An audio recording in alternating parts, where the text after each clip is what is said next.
El primer curso del proyecto Activa genera grupos de gimnasia en todos los centros de salud urbanos dependientes del Departamento Valencia Hospital General.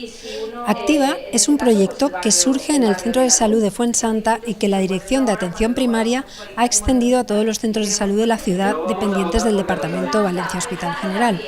Se trata de una iniciativa en la que se ha formado a pacientes tutores para la realización semanal de sesiones de gimnasia y otras actividades físicas. Participan fundamentalmente personas mayores que desean realizar actividades en grupo. En tan solo unos meses desde su puesta en marcha, ya son cerca de 300 los pacientes que regularmente asisten a estas sesiones de ejercicio físico.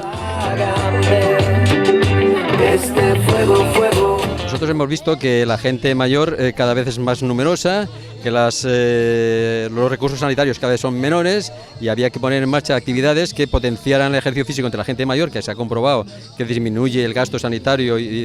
porque no lo necesitan, sobre todo en analgésicos y en psicofármacos, y entonces vimos que había que desarrollar un curso para formar a gente mayor que pudiera ser a su vez gente que dinamizara estos grupos, de forma que es una manera de empoderar a la gente mayor para que ellas mismas se dinamicen y monitoricen estos grupos de gente de gimnasia a gasto cero para la administración. El proyecto Activa comenzó en febrero con el curso Enseñar, donde hemos formado a 32 pacientes tutores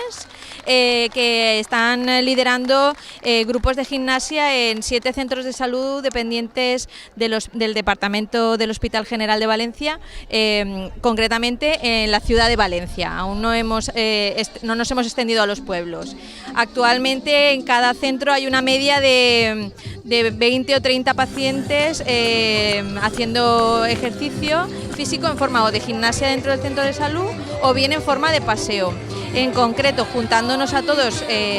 teniendo en cuenta que Fuensanta, pues como lleva más tiempo, tiene el mayor número de pacientes, pues en el departamento ya hay más de 300 personas haciendo ejercicio físico dentro del proyecto Activa.